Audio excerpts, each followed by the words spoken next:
Can pets monkeypox? Experts explain risk to dogs, cats and other animals. The monkeypox outbreak has now spread to 10 states.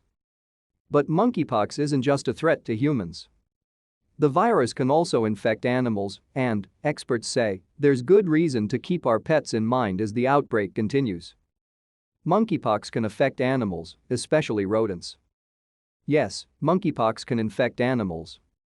But the term monkeypox is actually a misnomer because monkeys are not the natural reservoir for the virus, Dr. Jane Sykes, a professor in the UC Davis School of Veterinary Medicine who studies infectious diseases in animals, told Today.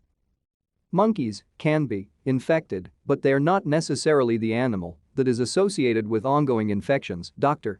Isaac Weisfuse, an epidemiologist and adjunct professor in the Master of Public Health program at Cornell University, told Today. Instead, the most likely natural reservoir is African rodents, both experts said. To stay up to date with latest top stories, make sure to subscribe to this YouTube channel by clicking the button above this video. In fact, animals like these were at the root of the 2003 monkeypox outbreak that spread to an estimated 47 cases in 6 states.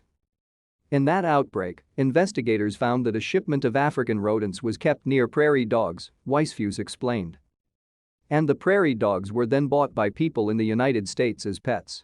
The outbreak led to CDC restrictions on importing African rodents that are still in place today. Looking at 5 rodent species, research published in 1976 found the virus was most likely to infect mice and rabbits, Sykes said.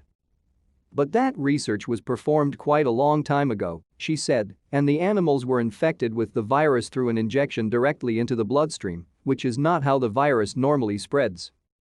Still, the fact that so many rodent species, domesticated or in the wild, could become infected with monkeypox is a real worry. That's a concern because it could become endemic, for example, in squirrels, which are all over the place, Weisfuse said. The squirrels may not be affected in terms of their health, but it could sort of re-emerge from squirrels if people had contact with them. If you have monkeypox, you should isolate from your pets. For the vast majority of pet owners, monkeypox isn't really something to be worried about. At the present time, I think the level of concern should be very close to zero, Weisfuse said. But if you're diagnosed with monkeypox, or it's highly likely you have a case of the disease, public health agencies say you should isolate yourself from other people and, if possible, your pets.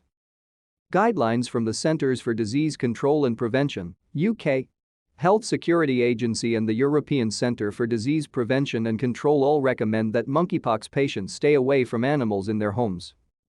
The UCSA notes that transmission from people to pets is most likely in the case of rodents, like mice and rats, and specifically recommends people who have monkeypox temporarily remove pets like these from their homes for at least 21 days.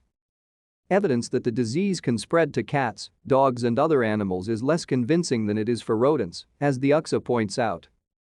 But the CDC and European CDC both say that it's best to avoid contact with all pets. We still don't know the full range of species that are capable of being infected, Sykes explained, which makes the extra degree of caution around all pets understandable. But based on the studies that have been performed previously with this virus, these rodent species are more likely to be susceptible rather than dogs and cats, she said. Weisfuse agreed, we haven't really shown that pets such as dogs or cats are susceptible to the virus, he said. But it's certainly not inconceivable that could happen. How to keep you and your pets safe.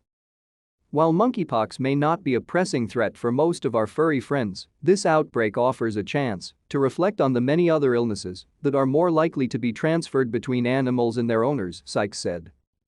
Bacteria like Campylobacter jejuni, the tiny parasite Giardia, and even COVID-19 can spread between pets and people, for example. And we can't forget the threat of tick-borne illnesses, which people frequently encounter via their pets. Considering how often people and pets may get sick with the same diseases, don't hesitate to disclose any recent illnesses you've had to your vet, especially if your pet comes down with something mysterious, Sykes said. And it may even be worth connecting the vet with your primary care provider for more context. Knowing that animal and human health are so interconnected in this way should be a reminder to take care of all of us, Sykes said. and that it will take the teamwork of public health experts, veterinarians, ecologists and more to help stop these types of diseases spreading more in the future, she said.